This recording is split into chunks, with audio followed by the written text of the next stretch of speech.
Welcome from once again to another video. हा जो video या व्हिडिओमध्ये आपण नागपूर येथे जे आहे आंदोलन होते शिक्षक भरती संदर्भात सर्वात मोठं आंदोलन जे आहे ते आणि या आंदोलनकर्ते कोण आहेत, आंदोलन कोणाच्या दिशानिर्देशानुसार करण्यात येते। विशेष म्हणजे अजून नागपूर आंदोलनाची पार्श्वभूमी काय आहे, नागपूर आंदोलनामुळे काय काय गोष्टी घडल्या, विशेष म्हणजे एवढंच नाही, आंदोलनाची इम्पॅक्ट एवढा मोठा होता की माननीय शालेय शिक्षण मंत्री जे आहेत यांना सुद्धा जी आहे दखल घ्यावी लागली आणि सोबत जे आहे एक शिष्टमंडळ भेटायला गेलं होतं माननीय शालेय शिक्षण मंत्री असतील किंवा उपसचिव असतील किंवा अवर सचिव असतील यांना। आता यांच्यासोबत काय काय झालं भेटीमध्ये, काय काय गोष्टी ज्या आहेत मांडण्यात आल्या होत्या आंदोलनकर्त्यांमार्फत, त्याच्यावर काय काय समाधानकारक उत्तर किंवा कोणकोणत्या गोष्टी ज्या आहेत सांगण्यात आलेल्या आहे त्या संदर्भात जाणून घेणार आहोत या व्हिडिओमध्ये। व्हिडिओमधला पूर्ण डिटेलमध्ये जे आहे पूर्ण गोष्टी ज्या आहेत तुमच्या मनात जेवढे काही डाऊट्स होते ते सगळे डाऊट्स तुमचे क्लिअर होतील या व्हिडिओमध्ये। व्हिडिओ जो आहे पूर्ण बघा। व्हिडिओ आवडला तर व्हिडिओला लाईक करा, तुम्ही चॅनलवर नवीन असाल तर चॅनलला सबस्क्राइब करा, साईडचं notification bell all over set करा जेणेकरून तुमच्याकडून कोणत्याही प्रकारचे नोटिफिकेशन मिस होणार नाही।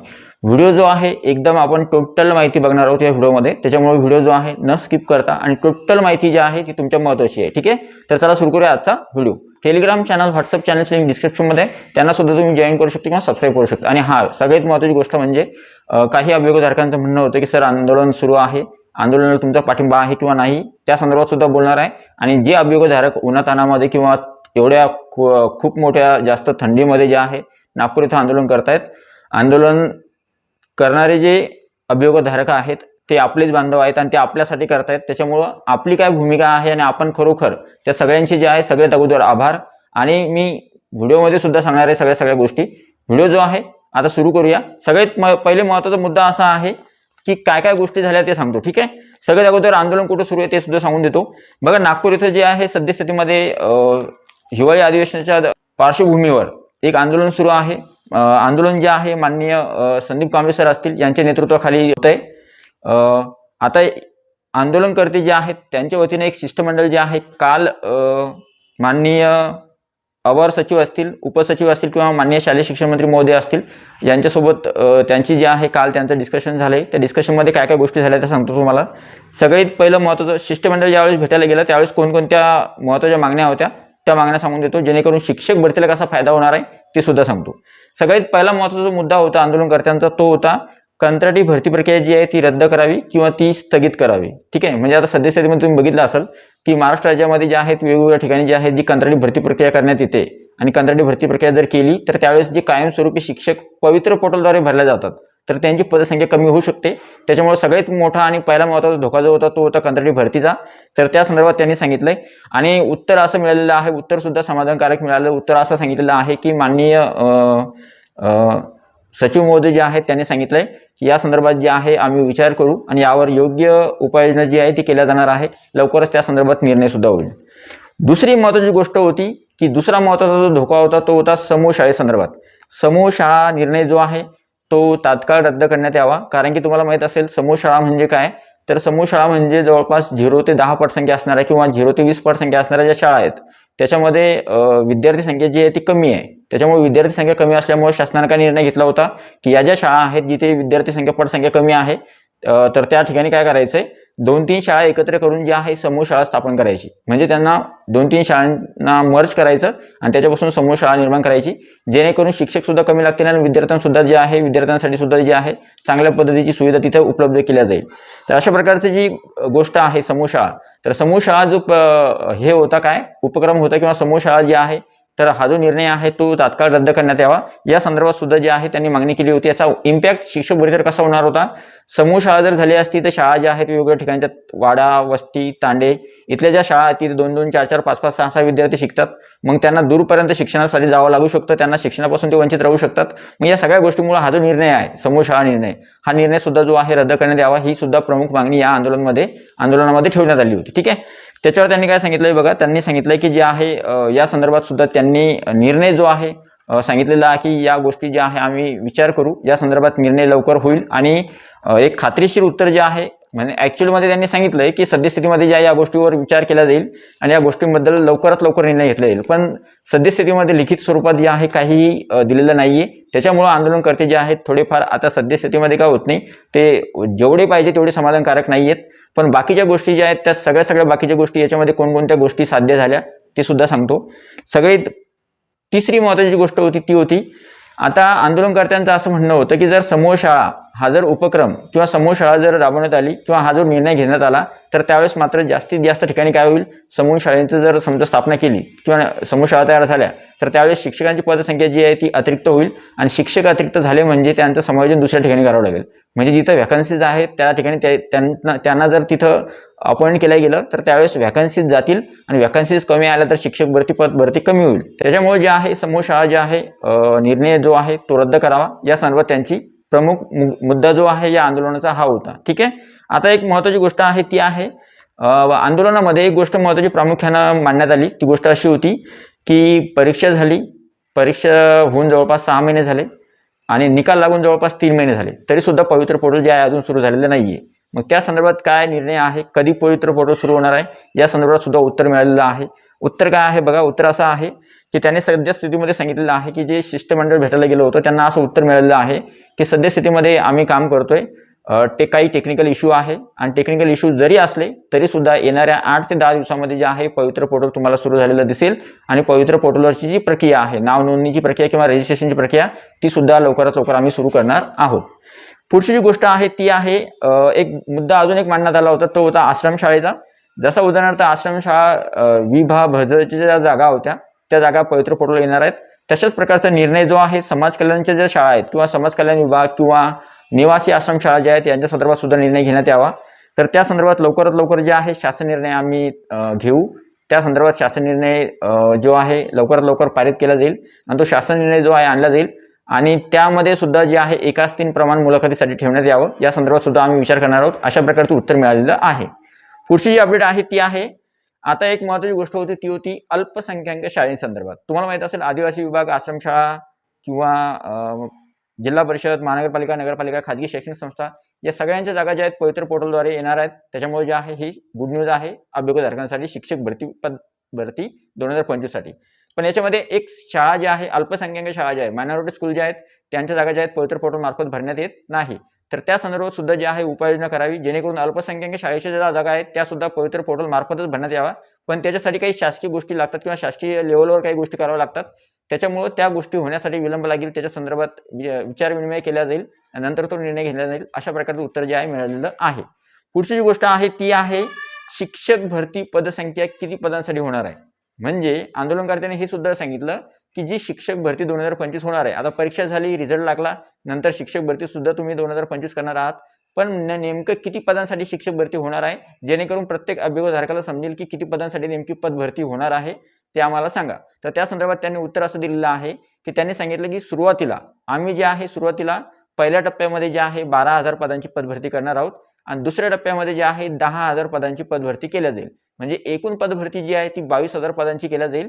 आता मी तुम्हाला अगोदरच्या व्हिडिओमध्ये माझे जेवढे काही व्हिडिओज असतील मागचे व्हिडिओज ते पूर्ण व्हिडिओज तुम्ही उघडून बघू शकता, पूर्ण व्हिडिओमध्ये पाहू शकता. मी अगोदर सांगितलं होतं की पदभरती जी आहे ती 12 ते 16,000च्या मधात जी आहे आसपास पदसंख्या निघू शकते. 10, 12, 16,000च्या आसपास. कारण की 2022 मध्ये जेवढी पदभरती झाली 32-33 हजारासाठी तर तेवढी पदभरती यावेळेस पॉसिबल नव्हती कारण की पदसंख्या तेवढी रिक्त नाहीये, शिक्षक सुद्धा अतिरिक्त होत आहेत. मग आपण रियालिटी फेस करून किंवा रियालिटी पाहून आपण आकडेवारी सांगितली होती ती आणि त्यानुसार त्यांनी सांगितलंय की शासकीय लेवलवरून उत्तर काय आलंय की 12,000 पदांसाठी पहिला टप्पा राबवला जाईल आणि दुसरा टप्पा 10,000 पदांसाठी राबवला जाईल. आता इथं आंदोलनकर्त्यांचं असं म्हणणं होतं की तुम्ही ही जी पदभरती करताय 12,000 प्लस 10,000 22,000 पदांची तर ही 2 टप्प्यात न करता एकाच टप्प्यात पूर्ण पदभरती करण्यात यावी. कारण की त्याच्या मागचे कारण सुद्धा तशी आहेत. बघा शिक्षक भरतीला जेवढा वेळ लागेल की नाही तेवढा विलंब लागत चालतो. त्याच्यामुळं जर एकाच टप्प्यात जागा आल्या तर त्या एकाच टप्प्यात जागा आल्यामुळे जास्तीत जास्त अभ्यागतधारकांना त्याचा फायदा होईल आणि जर 2 टप्प्यामध्ये जर पदभरती करायची म्हटलं तर त्याच्यामध्ये काही ड्रॉबॅक्स आहेत त्या सुद्धा ज्या आहेत त्या फेस कराव्या लागू शकतात.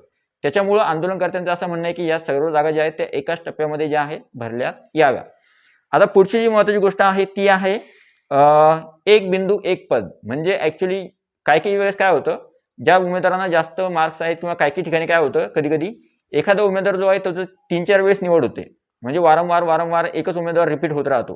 तर मग अशा उमेदवाराच्या वेळेस जे आहे की एखाद्या उमेदवाराची एकदा निवड झाली तर त्या उमेदवाराला परत एकदा संधी मिळू नये या संदर्भात सुद्धा जो आहे निर्णय घेण्यात यावा. अशा प्रकारची मागणी सुद्धा जी आहे शिष्टमंडळाच्या वतीने करण्यात आली होती. त्या संदर्भात उत्तर काय मिळालेलं आहे बघा.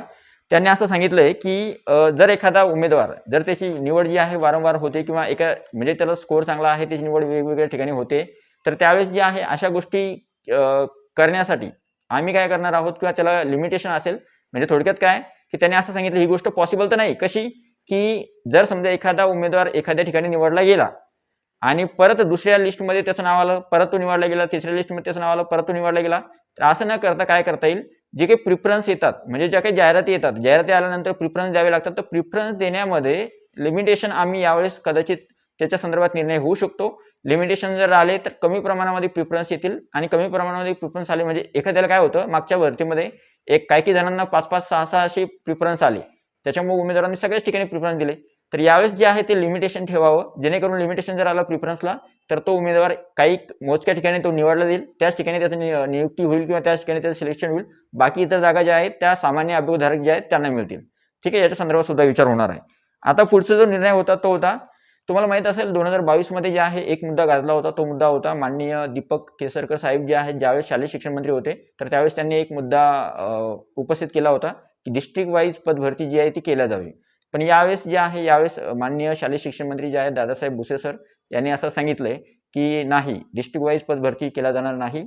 केंद्रीय पदभरती जशी केंद्रीय पद्धतीनं पदभरती केल्या जाते तशीच पद्धतीनं ही पदभरती जी आहे केल्या जाणार आहे. त्याच्यामुळे डिस्ट्रिक्ट वाईज पदभरती होणार नाही. ही चांगली गोष्ट आहे शिक्षक भरतीसाठी, कारण की कोणत्याही उमेदवाराला कोणत्याही ठिकाणी जे आहे जायला मिळू शकते आणि नियुक्तीसाठी जे आहे काय म्हणतात त्याला संधी मिळू शकते. पुढची गोष्ट आहे आता आंदोलनकर्ते एवढ्या सगळ्या गोष्टी ज्या आहेत मांडण्यात आल्या, या सगळ्या गोष्टींना उत्तर सुद्धा मिळाली. कोणकोणती उत्तरं मिळाली ते सुद्धा मी तुम्हाला सांगितलं.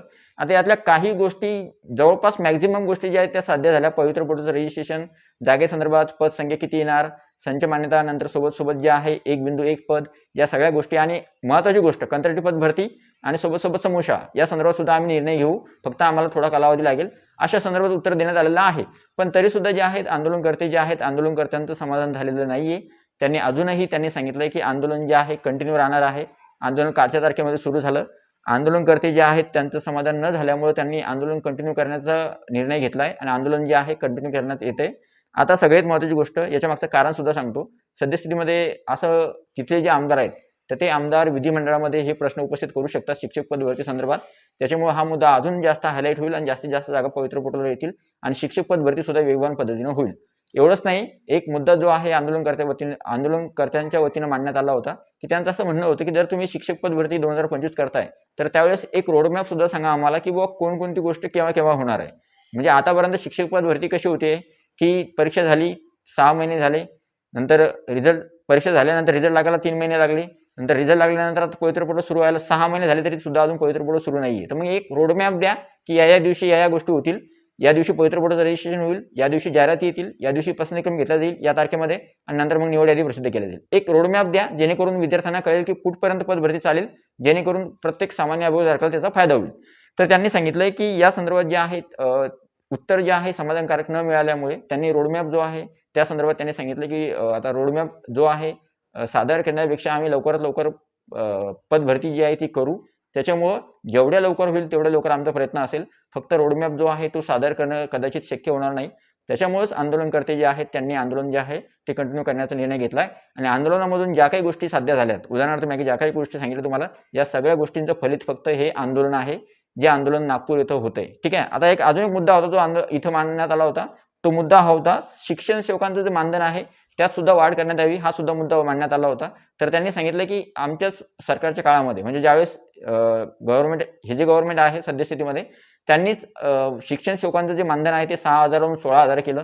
तर त्याच्यामुळे त्यांचं म्हणणं होतं आम्ही ऑलरेडी मानधन वाढवलेलं आहे शिक्षण सेवकांचं, तुम्ही अजून म्हणता की बाबा मानधन वाढवा. तर त्यावेळेस सद्यस्थितीमध्ये ही गोष्ट पॉसिबल होणार नाही. येणाऱ्या काही फ्युचरमध्ये किंवा येणाऱ्या काही काळामध्ये आम्ही त्या संदर्भात विचार करू किंवा त्या संदर्भात निर्णय घेऊ.